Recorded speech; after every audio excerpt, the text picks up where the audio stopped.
भारत का इतिहास कई रहस्यों और साहसिक घटनाओं से भरा हुआ है। ये भूमि अनेक सम्राटों, महाराजाओं, वीरांगनाओं और अनगिनत गाथाओं का घर रही है। उनमें से एक सबसे रोचक और रहस्यमयी कहानी है रानी पद्मिनी और अलाउद्दीन खिलजी की, जो साहस, प्रेम, त्याग और युद्ध का प्रतीक बन चुकी है।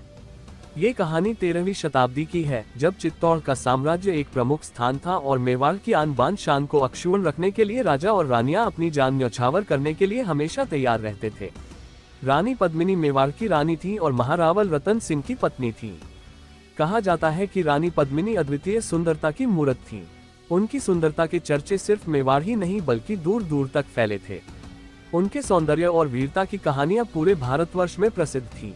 रानी पद्मिनी का व्यक्तित्व जितना मोहक था, उतना ही वह एक साहसी और बुद्धिमान महिला थी। उनके शौर्य और आत्मसम्मान ने चित्तौड़ की भूमि को अमर कर दिया। दिल्ली सल्तनत का शासक अलाउद्दीन खिलजी अत्यंत शक्तिशाली, महत्वाकांक्षी और क्रूर था।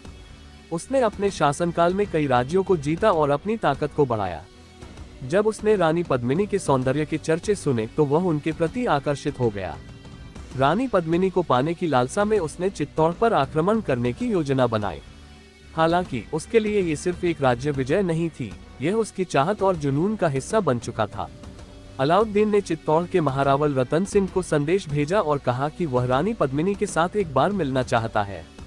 परंतु महारावल रतन सिंह और रानी पद्मिनी को इस बात का संदेह था कि खिलजी का उद्देश्य सही नहीं है, लेकिन उसे मना करने से युद्ध की आशंका थी। इसलिए रानी पद्मिनी ने एक युक्ति निकाली कि खिलजी सिर्फ उनकी परछाई को देख सकता है। एक शीशे की मदद से रानी की परछाई को दिखाया गया और जैसे ही अलाउद्दीन ने उस परछाई को देखा, उसकी चाहत ने और भी गंभीर रूप ले लिया। चित्तौड़ से वापस लौटने के बाद खिलजी ने अपनी सेना तैयार की और चित्तौड़ पर आक्रमण कर दिया। उसने धोखे से रावल रतन सिंह का अपहरण कर लिया और शर्त रखी कि यदि रानी पद्मिनी उसके पास आ जाए तो वह रतन सिंह को छोड़ देगा। ये चित्तौड़ के लिए एक बड़ी चुनौती थी, परंतु रानी पद्मिनी ने भी एक और योजना बनाई। उन्होंने 700 से अधिक सैनिकों को महिलाओं का भेष पहनाकर खिलजी के शिविर में भेजा और इस तरह रतन सिंह को छुड़ा लिया। लेकिन खिलजी इतनी आसानी से हार मानने वाला नहीं था। वह चित्तौड़ पर अपनी पूरी ताकत के साथ आक्रमण करने के लिए तैयार हो गया। चित्तौड़ की सेना अपने किले की रक्षा में वीरता से लड़ी, परंतु खिलजी की सेना की विशालता के आगे चित्तौड़ हार की ओर बढ़ने लगा। अंततः अपनी स्वतंत्रता और सम्मान को बचाने के लिए रानी पद्मिनी ने जौहर का निर्णय लिया।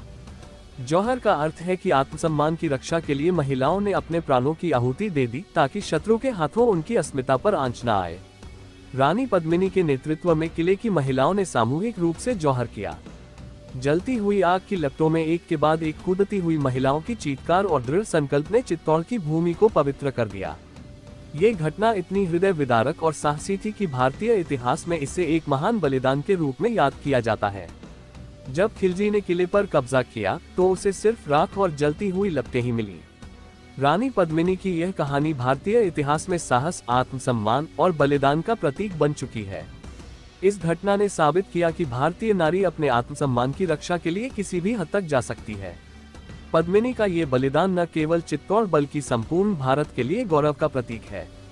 उन्होंने एक ऐसी मिसाल कायम की जो हमें याद दिलाती है कि चाहे कितनी भी कठिनाई क्यों न आए, हमें अपने आत्मसम्मान की रक्षा के लिए तैयार रहना चाहिए।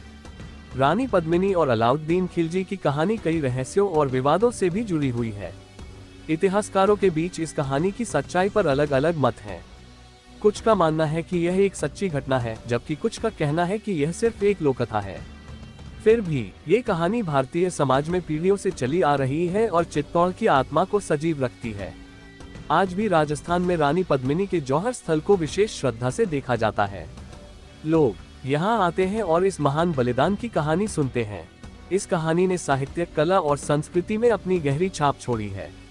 ये कहानी सिर्फ एक ऐतिहासिक घटना नहीं, बल्कि एक महान नारी की गाथा है जो हमें सिखाती है कि कभी भी अपने सम्मान और स्वतंत्रता के साथ समझौता नहीं करना चाहिए।